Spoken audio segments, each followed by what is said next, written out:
Assalamu alaikum and welcome to Who is Who in America on Alhikmat TV 24/7 online. It's a pleasure to have with us in the studio Reverend Jack Branford. Welcome to the show. Thank you very much. I haven't seen you for a while. It's good to be together. And it's always a pleasure to meet. It's always a pleasure. Yes, it is. Reverend Jack is presently the president of the Interfaith Council of Greater Hollywood, and he's also the Interfaith Chaplain at Trust Bridge Hospice Services.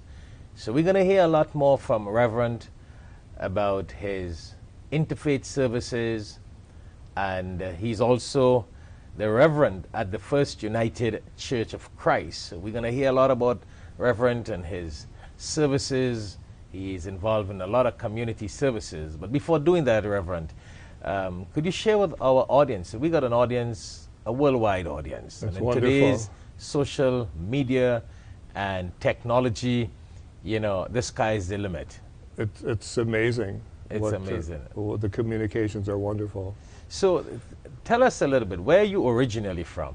I was born in northern New Jersey, and I grew up in a large suburban church which was committed to diversity, and it was a great place to grow up. The adults were committed to the kids, so we had a really wonderful time. But I credit my mother with my decision to go into ministry and my really philosophy of life. My mother was always committed to the underdog. Whoever seemed to be the person who was not getting what they needed or was being excluded, that's where she was giving her time and attention. And I think watching that rubbed off on me. So at what age did you get involved in the ministry? Well, our church encouraged us very early. We would go on mission trips to Appalachia and work on homes, or go to the inner city and volunteer at Head Start programs, you know, raise money for toys for the kids, all that kind of thing. So they started us early in trying to do things for other people. So. And what church were you involved with at that age and stage in life? Well, at that time, my church was called the Reformed Church in America, which has a Dutch background. But it was from the original Dutch people who came in the 1600s for business. They were not strongly religious. They were faithful, but they were there to make money. But at the same time, they seemed to have this commitment to taking care of people as well. After you graduated as a minister, yes. And where did you study? There's a seminary in New Brunswick, New Jersey. That denomination started Rutgers College, and the two schools split apart after only a short time in the 1700s, and were independent. Maybe it might be interesting to let our audience know what's the procedure. You know, in the Islamic world, people have a different procedure. They go to an Islamic organized institute or Islamic university, and you got the whole 9 yards.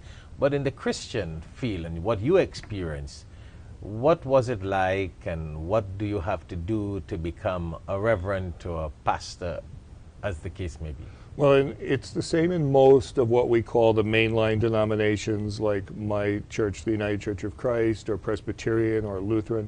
It's very much the same, that they encourage you to get a good secular education that is very broad. They want you to be well educated in a lot of fields. Interesting. And then when you take your seminary education, it is not strictly religious either. They want a very broad understanding. They don't want people to come out with a narrow education. Because at the end of the day, when you hold a religious degree, you are going to be preaching and teaching people of a wide variety of background. Yes. Yes. So, so when you qualified in the seminary, what was how do they ordain you? What's this whole process? Well, it begins with your home church. They have to approve you and believe that you have gifts for ministry, that God has given you these gifts. And then within the organization of the denomination, you have to pass their judgment as well. that you seem to be qualified. And then the school, you have to have good grades and perform well and graduate with a degree. And then you go back to your home church, and the denomination ordains you in your home church. So it's the denomination that ordains you Yes. as a pastor. Yes. Okay. Not necessarily the degree that you got from the seminary. Right. You can have a degree and not ever be ordained if you so choose, or if they choose, if they decide in the end you really don't qualify for pastoral ministry, they may say no. So if someone has the ability and the potential and the knowledge, could the denominational organization ordain that person? They could, but it's rare. They don't normally. They really like you to have the degrees and to put the work and the time in. That brings me to another question, Reverend. What's the Yes. difference with pastor being ordained as a pastor and being ordained as a reverend? I don't think there's any difference. So if you call someone a pastor or you call them a reverend, it's the same thing. My official title is reverend, but reverend means something like ambassador. Okay. And so I am not necessarily a reverend when I'm at a picnic. I'm still a pastor, you know. So when you graduate with a degree as a reverend. Yes.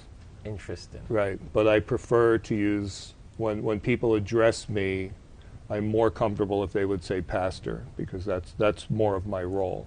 And the denominational organization ordains you as the pastor. Yes, but my degree says that I'm a reverend. You're a reverend. Right. And the difference with a priest now? Well, the priest would be a Catholic or a Greek Orthodox church, in which the requirements are completely different. And the expectations are also different. yes, they are. It's my understanding that the educational requirements may be similar, but I can't speak to what So maybe they it's are. the same process, but different It's probably syllabus. similar, yeah. A different syllabus, because Yeah. it's the Roman Catholic and they're more orthodox, if I would want to put it like that. Am Am I correct to say they're more orthodox? No, I don't think so. But they have their own doctrine and their own procedures, which may be very different from a Protestant tradition, Okay. as well as the Greek Orthodox or other traditions. So which was the first church that you pastored in? The first church that I pastored in was in upstate New York. It was in a high-tech area where IBM was extremely powerful, everyone in the church.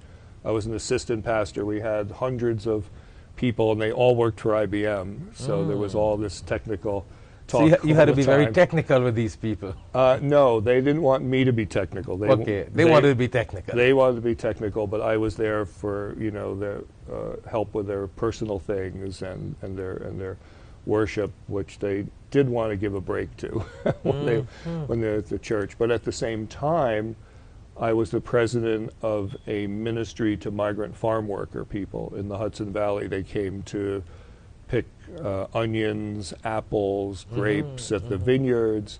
And so we would try to provide doctor's appointments for them, eye doctors, legal help. How many years ago that clothing. was, Reverend?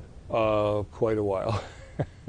I would say that was in the late 1980s and early 1990s. But the organization still exists because many of the former farm workers have settled in that area and sometimes still need So you had a lot of immigrants, services. as you said, who will come, and that's how they will get settled here, and I suppose there were immigration packages for that category of people.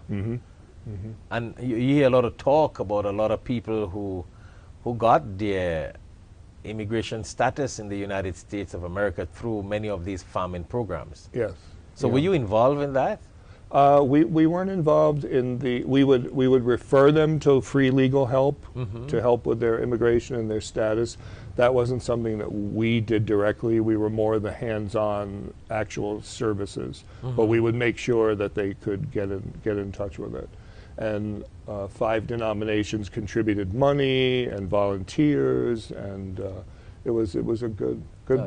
That's a lot of good social services and it community was. services, I must say. Right, and the farmers were very much on board because they knew it helped them to have the workers know that they could get help or get care when they needed it. What country did they come from? What countries, basically? Majority? Well, we had a lot of Jamaican people and a lot of various Latino people. I can't speak to which countries because it was a mixture of Latino But people. majority Latinos and Jamaicans, etc. Wonderful. So before you came to South Florida, and before you became the pastor here at the First United Church of Christ, did you serve in any other church before? Yes. After that one in upstate New York? Yes. After that, I was in a church in Rockland County, New York, which was in an area where in the 20s and 30s there had been small Jewish hotels. And in the 1970s, New York State put out a lot of the people who were living in hospitals for the mentally ill. And they were, sent out onto the streets with their medications, but not enough social workers or people to help them supervise. And a lot of them ended up living in these single occupancy rooms and needing, again, a lot more social services. So overnight, this village named Spring Valley became a place where there were a lot of people needing help. So our church hosted in those days we called it a soup kitchen every day. They ate a meal and took a meal with them. We did sheltering in the wintertime so people wouldn't have to sleep on the streets. So you are blessed with that experience from the famine days and the immigration services that people came to this country to a time like now, eh? Yeah. What kind of difference do you see from then to now? Is it chalk and cheese, as we would say? Well, that congregation was wonderful because it was very diverse. We had a lot of Jamaican and Haitian families. That area had small homes that were built after World War II and good schools. And as Anglo people moved out, Jamaican and Haitian families would move in. They could afford the homes, and the children were in an excellent school. And so my church had a lot of members, and I especially had a group of Jamaican women would take very good care of me to make sure I had my curry goat and my rice and peas, and especially my rum cake. So every New Year's. You are familiar with the Caribbean food for many years now. Yes, they took good care of me. So it was a wonderful congregation. But the times then felt more welcoming.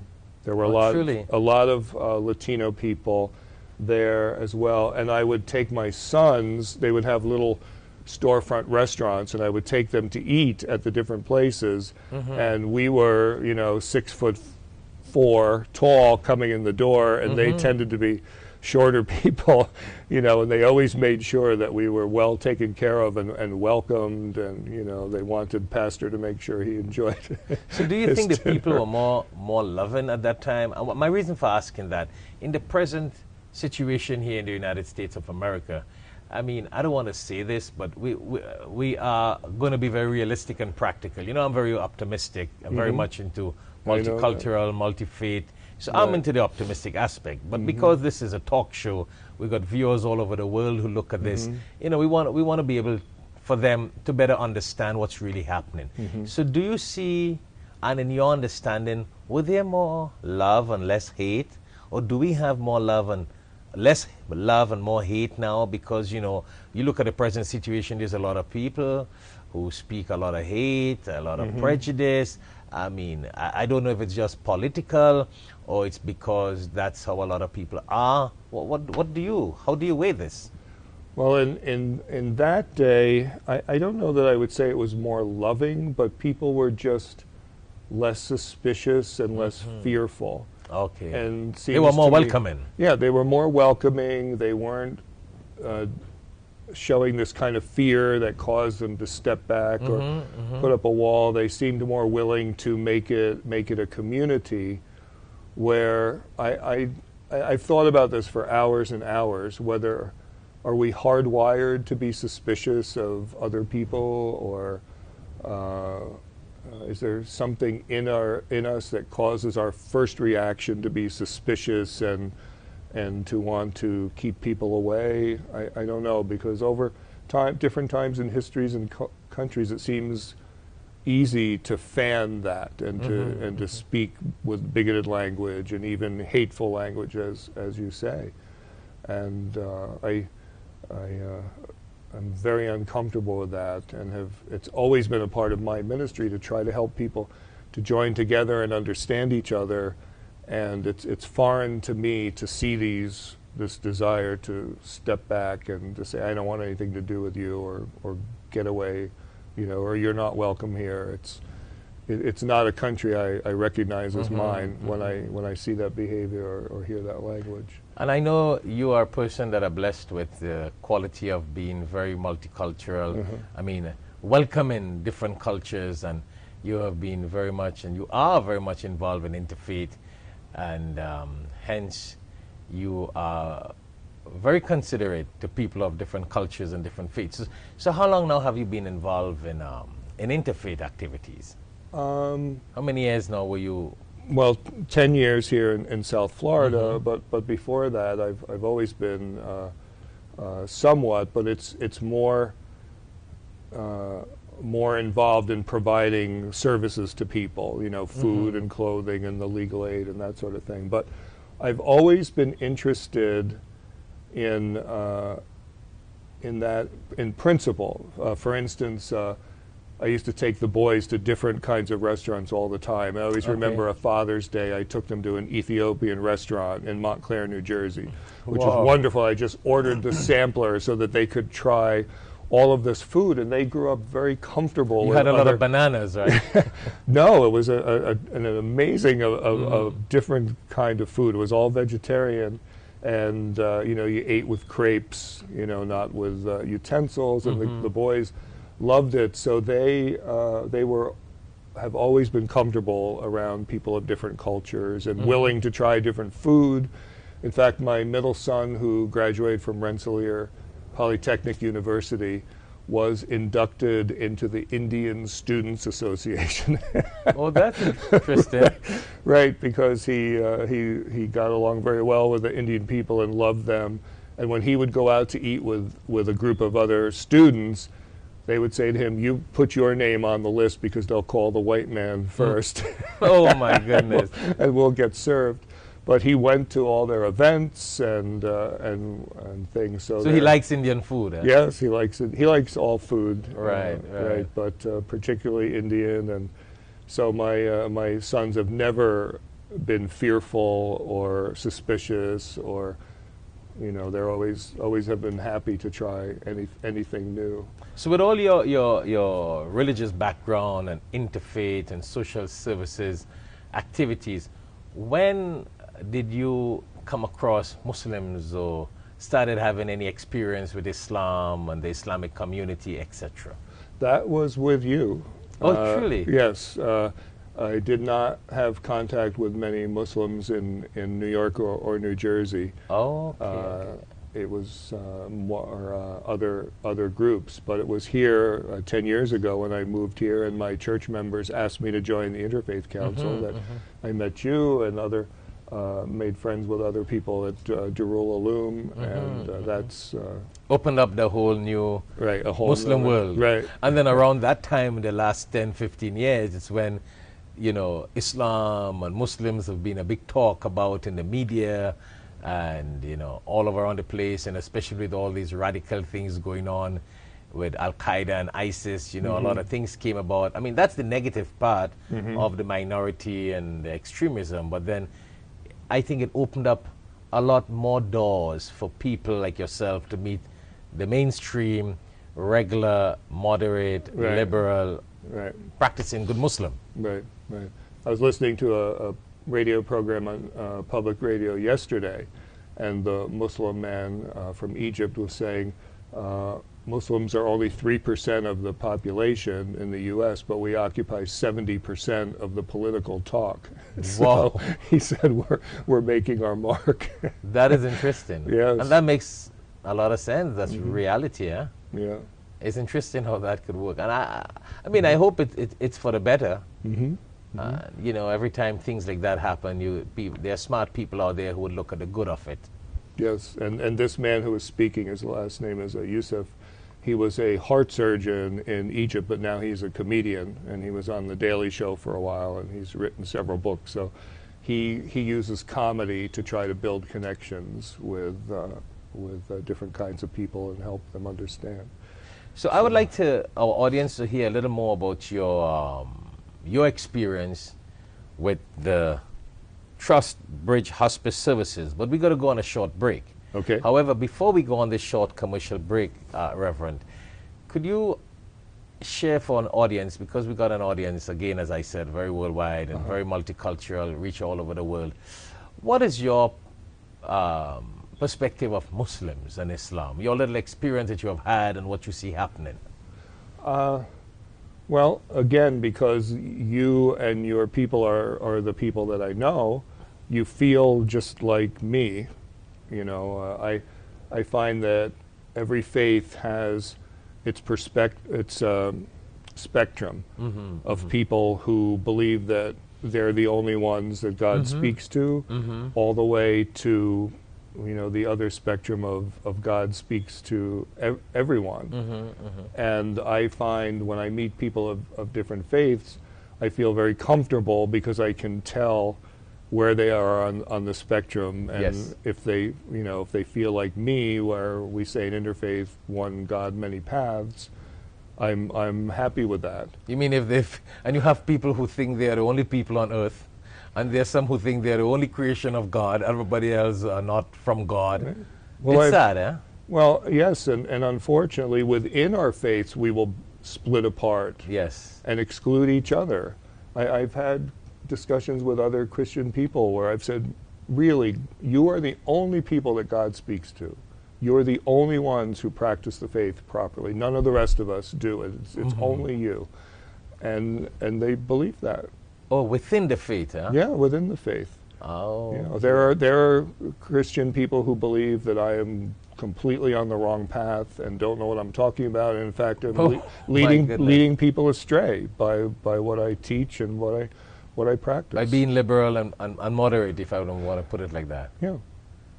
And I think, you know, that's something that exists in all faiths, as you said. It is. It's really a weakness of human beings. Maybe it's a satanic thing that Satan tried to influence these people to think that you are exclusive, you are the only people, which will propel hate and propel that seclusion kind of thing. Well, it's when your ego is tied up in your faith, it's easy to listen to the message of I am special, and God loves only me, and God hates those people, and I guess it speaks to something within human beings, but you know that the ego is the greatest enemy to true faith. And you know, in the Quran, God says about Satan, when Satan said that he is better than Adam, I am better than him. I was created from fire, and he was created from clay, and fire is superior to clay. And I think that's the little scenario that we see, people thinking that I'm better than him, I am the chosen one, and that's what leads to that arrogance, and that it develops hate, it develops all these different areas. And you see, that brings us to another topic, and I know we're running out of time for the commercial break, but that brings us to the topic why you have had so many wars in the name of religion. People accuse religion for being the reason for wars, but I mean, people like you and myself have always defended that. I always believe it's not the religion, it's the people who use the religion, and out of their personal agenda and ego, they use the power that they have in the church, in the religion, in the synagogue, in the mosque, wherever in the temple, to take advantage of other people. Yes. And that's very sad, Reverend. It's very sad. And it seems to me that there are some people who have a personality that for some reason needs things to be set in a box. They need it made very clear to them that this is the way you must believe, this is God's will. But if you have the personality that you don't need things to be like that, that you can be like a stream of water where things flow and ebb, and you understand it this way today and this way tomorrow, but you're able to trust in God and know that everything will be all right. You don't have to have it set like that. That's to me a more faithful way to be than to be committed to 1, 2, 3, 4, 5, and that's the way it is. No, that's well said. So I think we got to go on a short break here now. Okay. So we have been speaking to Reverend Jack, and I have to make sure I get his name correct, Branford, who is the pastor and reverend at the First United Church of Christ, and he's also the interfaith chaplain at Trust Bridge Hospice Services. When we come back after the short break, we want to talk a little more Trust Bridge Hospice Services and what kind of interfaith services our good friend and Reverend Jack offers to the people and the community. So stay tuned. Assalamu alaikum wa rahmatullahi wa barakatuhu. Due to the negative propaganda against the Quran and the Holy Prophet Muhammad sallallahu alaihi wasallam, it has become imperative upon us to spread the message of the Quran, inshallah. Therefore, Al-Hikmat kindly requests your support to pledge and sponsor 100,000 Quran drives on CDs. Join us sponsoring Qurans on CDs for free distribution fi sabilillah for Muslims and non-Muslims worldwide. You can also sponsor on behalf of family members and relatives that have passed away as Sadaqah Jariyah. Assalamu alaikum wa rahmatullahi wa barakatuh. Al-Hikmat Services, serving the Muslim community and non-Muslim community. Dawah and interfaith activities, distribution of Quran and Islamic publications, sponsoring students to study Islam, Al-Hikmat Da'i, Dawah and Interfaith Institute. Also, Friday sermons by Shaikh Shafayat are live on alhikmattv.com from 1:30 to 2:30 p.m. Download our free Al-Hikmat TV app on your mobile devices. Don't forget to follow us on Facebook and Instagram and subscribe to our YouTube channel. Feel free to donate to Al-Hikmat Dawah services online with a credit card or PayPal at alhikmat.com. For more details, contact Al-Hikmat office at 1-800-804-0267 or our local number 954-986-0158 and visit us at www.alhikmat.com. Jazakallah khair. Al-Hikmat has been serving the Muslim and non-Muslim communities for the past 30 years through the publishing and distribution of Islamic literature and radio, and also TV programs plus interfaith activities. Due to the demand and many requests of non-Muslims and new Muslims for Islamic literature, we request you to donate generously $1 fi sabilillah in the path of Allah subhanahu wa ta'ala towards distribution of the Holy Quran, Al-Hikmat TV 24/7 online, Dawah publications, Surah and Zikr books, genealogy of the prophets, feeding and clothing the poor, orphans, and the needy, students seeking to study Islam, printing of Islamic publications, our monthly Muslim magazine, One God, Same Religion Dawah brochures, Quranic Arabic reader with tajweed for students. And also to support our Dawah activities, you can also contact Al-Hikmat offices at 954-986-0158 at 954-986-0158, or you can also visit our website at www.alhikmat.com. That is www.alhikmat.com. You can also make checks payable to Al-Hikmat Services Incorporated, or you can donate with a credit card on PayPal at www.alhikmat.com. Welcome back to Who is Who in America on Alhikmat TV 24/7 online. And again, it's a pleasure to have with us in the studio Reverend Jack Branford, who is the pastor at the First United Church of Christ and the interfaith chaplain at Trust Bridge Hospice Services. So we had a wonderful conversation with the Reverend before the break, and now we want to talk a little bit about his personal services and community services with his church and with his interfaith services at this hospice facility. So Reverend, what does your church do additional to what the normal churches do? Like what extra services you do? I mean, I don't know if that's a correct question, but Well, the main thing that this particular church does is they have a little thrift shop that people donate a lot of things to, especially clothing. And any homeless person who comes, as many times during the week as they would like to, they're given free clothing. And then they're directed to other places that they might get food at Jubilee Kitchen or get bus passes or that kind of thing. That's a nice service. That's a wonderful service. Yes. So people know that they can come there and at least have clean clothes and be made comfortable, and they'll try to, if they can't provide something to them, they'll direct it. And then they also, we get so much donated that we give a lot to the Council for Haiti, and they will come and collect the other things and send them to the island. So your congregation donates that?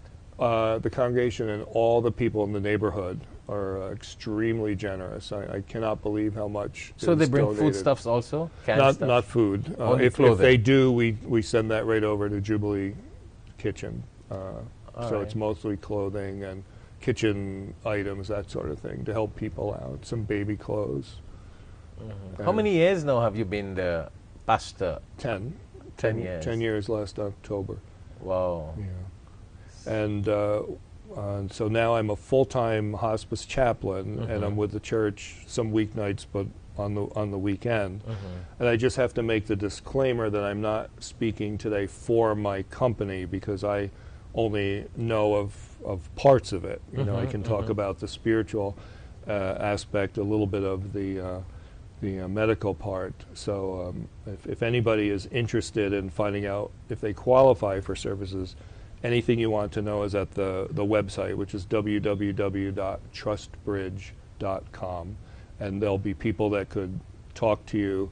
But what I find But what kind of services do they offer? Well, so our listening audience can have an primarily, and it's the same at every hospice company, if you find that you have a terminal illness, could be cancer or another physical or dementia or Alzheimer's, you will get visiting nurses, visiting social worker, and spiritual care chaplains. And in Broward, we have myself, we have another Christian chaplain, and we have a rabbi.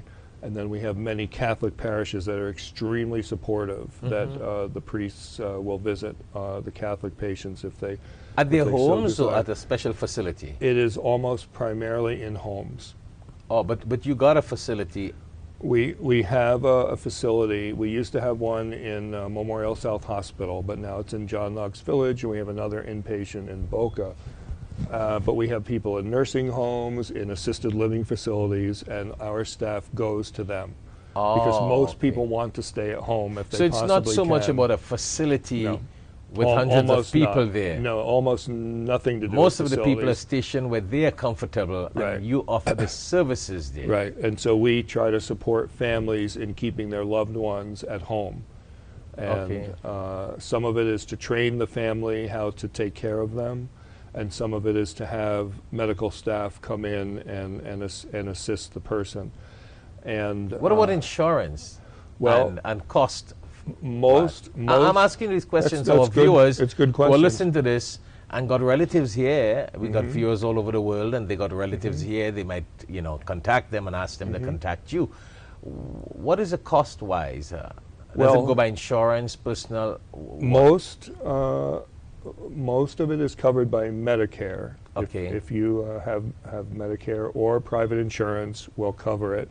But we also sometimes have people who have come to visit family and become ill while they were here, and then we have foundations where we'll try to locate money to care for that person. Okay, so if you have someone who cannot afford and have nothing at all, you got some foundations that help if they're qualified. Yeah, we will try to put you in touch with a foundation that could cover the cost of it. So and they will do the screening as per se the individual. Right. That is phenomenal, I think, and that is something our viewers need to know. And people often misunderstand hospice work. They think that We are somehow invested in making people die, which could not be farther from the truth, because we're committed to giving people the best quality of life they can have for as long as they live. And So it's more about caring for people. right. It may be getting their pain under control, or it may be helping the family find services or receive services to watch the person when they have to go out. You know, there's a multitude of things. But what I find is that many different groups don't know about hospice. So especially Muslim and Hindu people are vastly underserved. They could be getting hospice services for family members. Latino people as well. And But why do you think they don't know? You think it's because of the fact that they are not told or updated on the details? I think it's because of that, huh? I think that's part of it, but I also think that there's a cultural mistrust of hospice as well. Many people, especially Caribbean people, think that hospice means that we're going to give them drugs and they will die sooner, which is not true. The people are given only the lowest amount of pain medication to help them with their pain and still be awake and interacting with their families. Well, actually, you brought a good point up, Reverend. I've heard from some people that in some hospitals, I've got to be very careful, legally Right. and correct here now, in some hospitals, people feel like they're dying more, and they're told that they're closer to death. And when they're sent on the hospice care, they live longer Well, because they're cared for more. Well, they get that's- more love. well, that's actually, there's some truth to that, because Yes. we find that when people come under our service, they often improve for quite a while. And it is because they're having more attention and they are being cared for properly. Now, in the spiritual area, we don't provide specific religious services. I don't do that much religion with people, although many people, even of different faiths, will ask me to pray with them. It's more about spiritual things. For example, a person may have had a falling out with an adult child, and they know that their time in this world is short, so they would like that relationship to be healed. So it's those kinds of reconciliation and other spiritual issues that people have. People sometimes want to almost have confession with me. There's things they need to get off their chest that they've never told anyone, and they know it will be confidential. So actually what you're saying is that your interfaith services here, Yes. as an interfaith chaplain, Yes. it's not only in offering services to the aged or the sick, but it's also to their families. To the families, yes. Oh. Yes, I often am called for some kind of an issue within the family to try to help them clarify what is it, what's causing their conflict, or trying to help them get past some issue. Yeah. But do you have a lot of cases where you're dealing with these senior citizens, for want of a better word, or elderly, as we say? Do you have cases where you deal with some of them and their children don't speak to them, or they don't speak to their children, or they're grieved for the love of their children? Because you're in an ideal territory that you can experience that. It happens more often than I wish it would. You kidding? Yeah, people are living at a great distance and really choose not to be close, and But that's very sad. I right? unfortunately see many families where there is not much love in the family. You mean with the children and parents? Yeah. It's a sad thing. Do you have any experiences to share? You don't need to call names, like. Well, you know, when I meet a person, I give them all of my respect and attention and hear what they have to say, and sometimes they reveal that they were not a good parent. Okay. So, you know, I'm not judging the adult child because there isn't much contact, but they were not a good parent, and that child never felt particularly blessed or loved, so I understand why there is the distance. And sometimes the parent, as they're nearing the end of their life, would like there to be a reconciliation, but they haven't done the work to do that, and it doesn't happen. It's But you that's know, it's an sad. interesting point you brought up. You know, we always hear about children not Right. showing love to parents. Right. But you're a man experienced here with a lot of people. I'm talking about people in their 80s and 90s. Right. Right? 90 plus, you deal Right. with a lot of these cases. And Yeah. here you're sharing that many of them have confessed that they regret the fact, basically, that Right. they have not been good parents. That's correct. And that's an interesting message for the world to hear, because a lot of times people really speak about their children not being loving to them. Right. And We you- always want to blame the You children. hear that in the church, you hear it in the school, you hear Right. it all over. We say, "Oh, the children today, they're Yeah. they're not good." But I very often hear where parents were not good parents, and I understand why the children are not Children close. distant themselves. Right. So parents have confessed that, and that's a different spin, and I think that's something we probably need to, in the churches, and the religious leaders need to probably share with their congregants to be better parents, because that is a bad seed that they're planting. Yes. That's a sad Yes, thing, and yes, but that it gives is. a lot of problems to people like us. Yes, it does. Because when these parents are bad parents, and then their children, and when we say bad parents, we mean they were not loving and Right, kind they and weren't- caring right. as they should have been They to their weren't children. right. They weren't as warm and loving as they could be, or should have been. But yet the children turned out to be very good people, despite despite they didn't have the warmth that they and the blessing that they should have had. So Wow. And then the Yeah. children stay away from the parents, stay away from the churches and the mosque and the temples. sometimes They but- distance themselves from the families, sometimes. Yep, sometimes, but even at the same time, they can be very, very fine people, despite the upbringing that they were given. So you find a lot of very interesting family dynamics. And if a family is dysfunctional and you bring a terminal illness into it, it doesn't make it better. It doesn't. It doesn't make it better. So guilt is another spiritual issue that we deal with all the time, where I have families that are very loving and the children feel that they didn't do enough and they're guilty, but they did. They took very good care, but something in them wants to somehow blame themselves. So I sometimes have to work with people about letting go of that guilt, that they really were loving and took good care of their parents. Now, I know legally and professionally you may not be able to answer certain things, but Okay. I just want to ask, do you come across some of these senior citizens who are there under the care of hospice having situations like they've given their children everything and now they are in this age and stage and the children don't care for them, who have received from their wealth and inherited? It's very rare. It's very rare. If there's been enough of a relationship to get material benefits, that they generally have had enough emotional ties. So yeah, that's I don't find that myself. Okay, but that is very interesting. Yeah. I think that's phenomenal. That's a wonderful experience for you.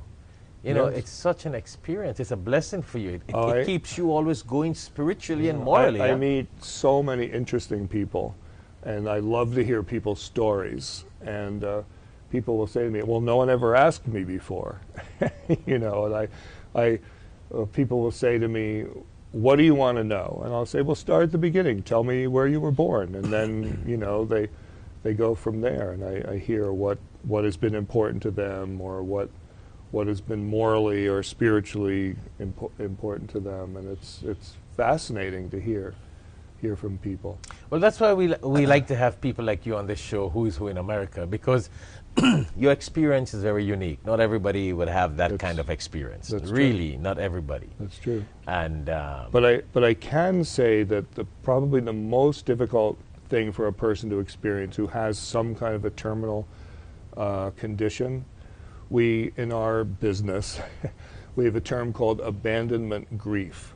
And what happens is sometimes when you find that you have cancer or Lou Gehrig's disease or dementia or something, your friends pull away and they stop coming to visit you. and they'll say, well, I can't see them like this. It bothers me too much. So the person is not only grieving that they're coming to the end of their life, it may be a painful disease, but their friends have abandoned them. So they're lonely. So they have to grieve that as well, that no one wants anything to do with them. And people will say to me, oh, it takes a special person to be in hospice and visit. I say, no, it doesn't. You can do it.